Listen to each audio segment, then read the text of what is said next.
বন্দুক ব্যবহার করে বেসরকারি গানম্যানের কাজ করছিল বেশ কয়েকজন। দুর্গাপুরের কোকোভ্যান থানায় এই ঘটনায় প্রথম সাফল্য পেলেও সেই ঘটনার সঙ্গে যুক্ত অভিযুক্তদের জিজ্ঞাসাবাদ করতেই বেরোয় চাঞ্চল্যকর তথ্য।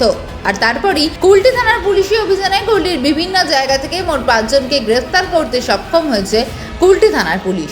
উদ্ধার হয়েছে 5টি বন্দুক সহ বেশ কয়েকটি তাজা কার্তুজ। পুলিশের দাবি, নকল লাইসেন্স নিয়ে এই ব্যক্তিরা বেসরকারি গানম্যানের কাজ করত।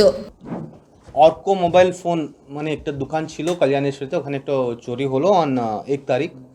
তো অনেকগুলো উনি চুরি করলেন ওখান থেকে। আলাদা আপনি দেখতে পাচ্ছেন দুটো ক্যামেরা, মোটামুটি 15 या 16 মোবাইল ফোন, অনেকগুলো চার্জার, এক ল্যাপটপ, সবগুলো ওখান থেকে চুরি হলো। And within 6 days of robbery আমি যিনি চুরি করলেন ওনাকেও অ্যারেস্ট করলাম, যিনি পেয়েছেন রিসিভার যিনি ছিলেন ওনাকেও অ্যারেস্ট করলাম, অ্যান্ড পুরো মালগুলোকে রিকভার করে দিলাম, which is a very good job by Chowringhee ফাড়ি অ্যান্ড কুলটি পিএস।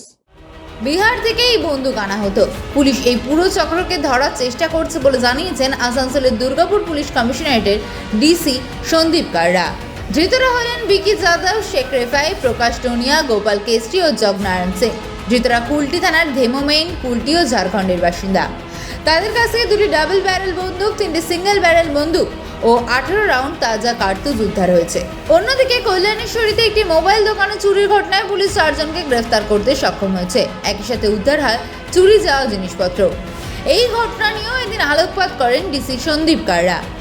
উদ্ধার হয় চুরি যাওয়া মোবাইল ফোন সহ ল্যাপটপ ও ক্যামেরা। এই দুটি ঘটনাই সাংবাদিক বৈঠকে পুলিশের পক্ষ থেকে জানানো হয়।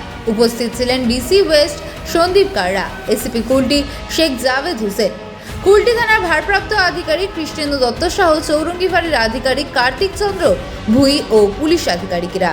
ব্যুরো রিপোর্ট, রাত দিন বাংলা।